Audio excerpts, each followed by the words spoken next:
Hello, my dear students. What we have studied earlier? We were studying about simple permanent tissues. And which are the three types of simple permanent tissue? Parenchyma, collenchyma, and sclerenchyma. So that we have studied in detail. And we study all these three simple permanent tissues, parenchyma, collenchyma, and sclerenchyma. They are supportive in function. So we can call them as simple supportive tissues. Then again there are some tissues which are protective in function. So there are some simple permanent tissues which are protective tissues. So today we can study about the protective tissues. Okay. Protective tissues. And there are two types of protective tissues, that is epidermis and core. So which are the two types of protective tissues in plants? Epidermis and cork. So first we can study about epidermis. So these epidermal cells are present all over the plant. So all plants or the plant is covered by epidermal cells. So epidermal cells forms the outer covering of plants. So the outermost cells in a plant, that is formed by epidermal cells. So they are the outermost cells in a plant.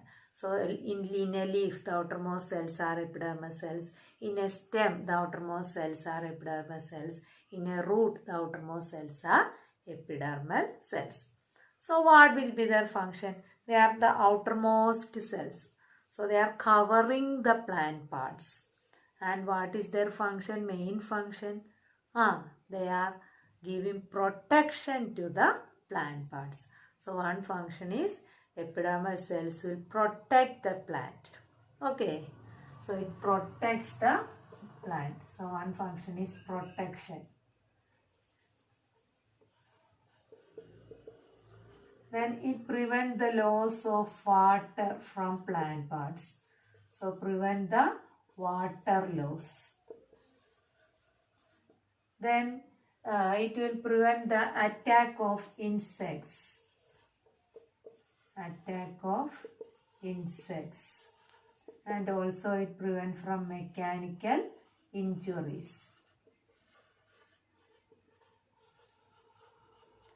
So what are the functions of epidermal cells? It is the outermost covering. So it gives protection. It prevents from mechanical injuries. It prevents the invasion of parasites or attack of parasites. And it prevents the loss of water from the plant parts. Okay. So this is the outermost layer. So they are flat cells. And how it is arranged? With intercellular space or without intercellular space. They are preventing the loss of water, preventing the attack of insects and all. So if there is intercellular space, what happens? Water will go out through that intercellular space. Insects can enter, germs can enter through that space. So how is it arranged? It is arranged without intercellular space. Okay. Then in most of the plants, which is aerial parts, means parts which are facing the sun. So water evaporation of water takes place fast in that parts. So mainly in that parts, this epidermis is covered by, again outside the epidermis we can see a waxy coating. There is a waxy coating above the epidermis, and that coating is called cuticle. So outside the epidermis there is a waxy coating, and that layer is called cuticle. And it is made up of a substance called cutin, a waterproof substance called cutin. So this layer cuticle is made up of a waterproof substance called cutin. And this we can see this mainly in xerophytic plants. Xerophytic plants means plants which are growing in deserts. In that plants we can see they have a thick layer of cutin above the surface of above this epidermis. Why it is very thick in xerophytic plants? You know the availability of water in desert areas is less.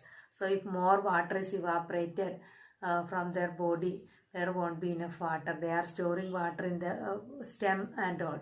So they want to prevent the loss of water. So they have a thick layer of cutin above the epidermis to prevent the loss of water.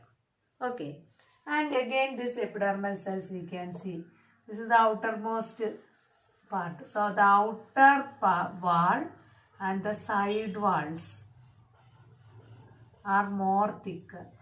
So the outer walls and side walls are more thicker, and the inner wall, this is the inner wall is thinner.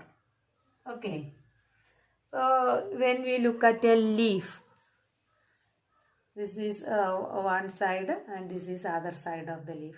So here this side is covered by epidermal cells. So here we can see epidermal cells are arranged, and here also we can see the epidermal cells are arranged.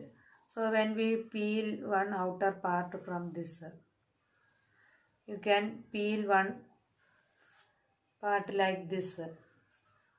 So this is the this layer is made up of what?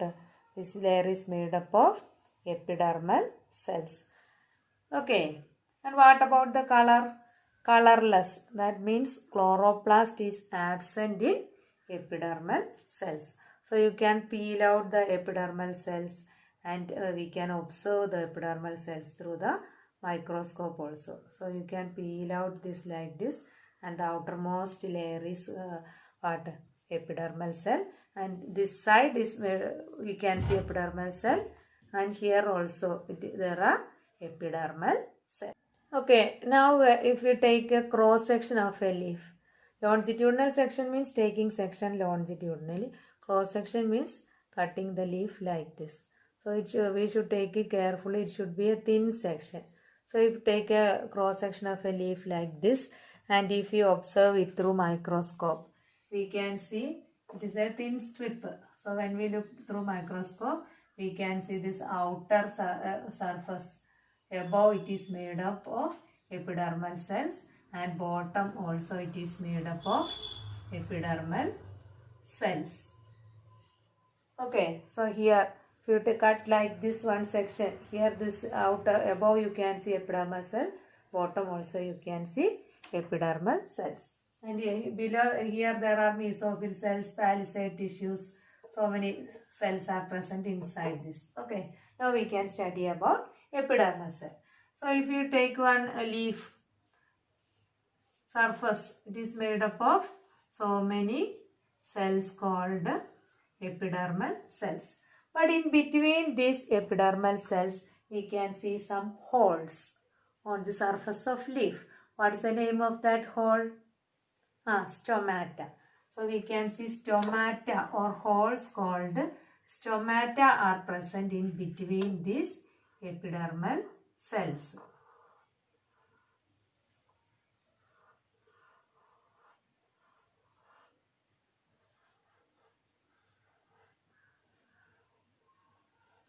So these holes are called stomata. So when we look through microscope, we can see these holes are covered. So this is the hole in the center, and this hole is called stomatal opening or stoma. And it is guarded or covered by two kidney-shaped or bean-shaped cells. And these kidney-shaped or bean-shaped cells are called guard cells. Okay, so these kidney-shaped or bean-shaped cells are called guard cells. So in this upper epidermis, this is the upper epidermis of the leaf. This is the lower epidermis. So here this is the upper epidermis. This one is the lower epidermis. So we can see more stomata on the upper epidermis. So in between this epidermal layers, we can see there are some stomata are also present in between this epidermal layers. Okay, and this epidermal cells, their content is same as parenchyma cells.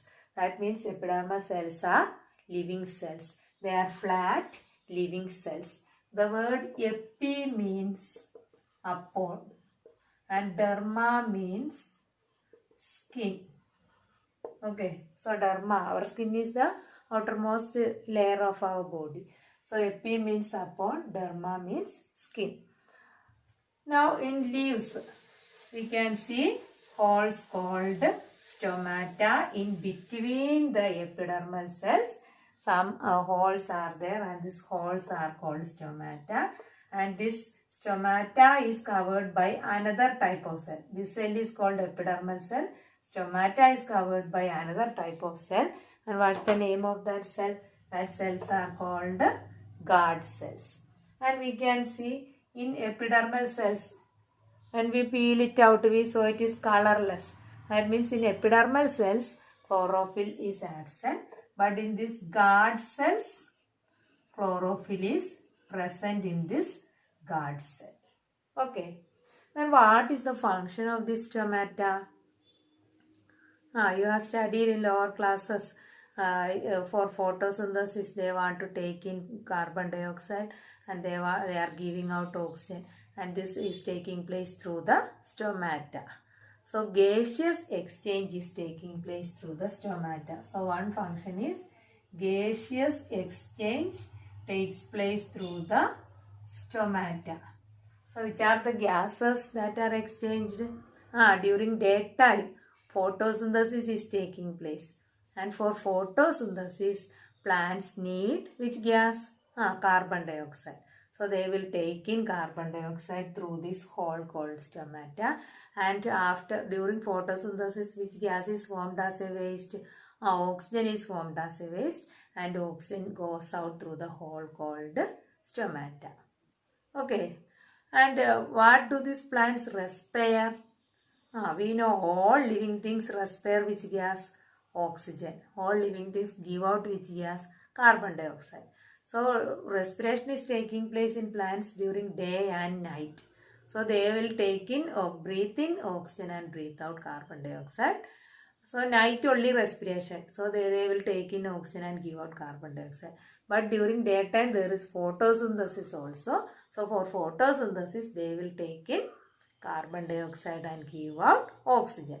So this gaseous exchange is taking place through the stomata. So one function is that gaseous exchange takes place through the stomata.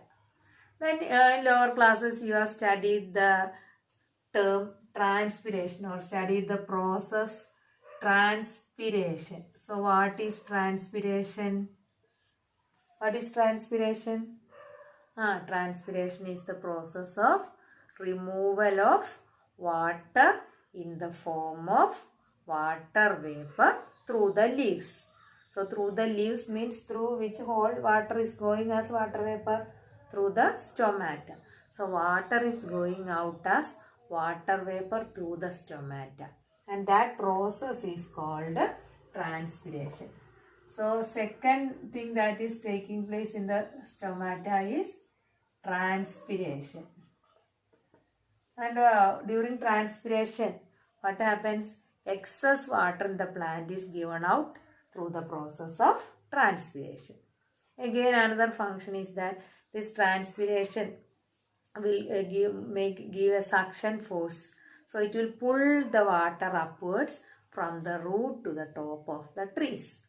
And third function is that transpiration helps to keep the plant cool also. Okay. So here now we want to study about the functions of stomata. So what are the two functions of stomata? It helps in the gaseous exchange and the process of transpiration also takes place through the stomata. Okay, so in leaves, in the epidermal cells, in between epidermal cells we can see stomata, holes called stomata, and the functions are gaseous exchange and transpiration. Okay, again in roots also, outermost layer is made up of epidermis. And in roots, in this epidermal cells, we can see some hair-like structures are present going out from this outermost epidermal cell. And these hair-like structures are called root hairs. So in the root, outermost cell is epidermis, and on that epidermal cell, root hairs are also present. And what is the function of these root hairs? The root is absorbing water. So root hairs will increase the area for absorbing water. So it increases the surface area for the absorption of water, and plant can absorb more water. Okay. So we can see epidermis throughout the body. It is covering the stem, it is covering the root, and it is covering the leaves. In leaves, along with the epidermal cells, we can see stomata, and in roots, epidermal cells have root hairs. Now the next type of protective tissue is cork.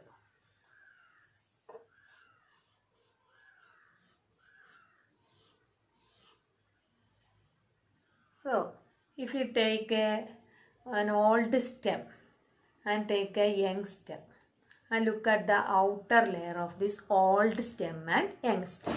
So what are the differences that you can see on the outer layer of this old stem and young stem? Old stem, we can see the outer layer is hard and it is rough also. You can see the epidermis ruptured and all. But in a young stem, you can see it is smooth and it is soft also. So why we can see a difference like this? We have studied the thickness of a plant increases by which meristem? The thickness increases by lateral meristem. So if this is the stem, as the plant is growing and becoming older, it increases in thickness by lateral meristem. And cork cambium. Cork cambium is one type of lateral meristem. So as it is increasing in thickness, this cork cells will divide and increase the thickness of the stem. And as they are dividing and increasing, they will what happened? They will cause rupture on this epidermal cells. The epidermal cells will break due to the increase in the number of the cork cells. And these cork cells are arranged compactly or tightly without intercellular spaces, and they are dead cells. So these cork cells are dead cells. We study epidermal cells are living cells, but these cork cells are dead cells, and they are arranged compactly without intercellular spaces, and they are thickened by a substance called suberin. So they are thickened by a substance called suberin. Okay. So what happens? They are dead cells. They are compactly packed and thickened by a substance called suberin. And this won't allow water or gases to enter inside or to go outside. So what is the function of cork cell? It prevents the loss of water and prevent the attack of insects, everything.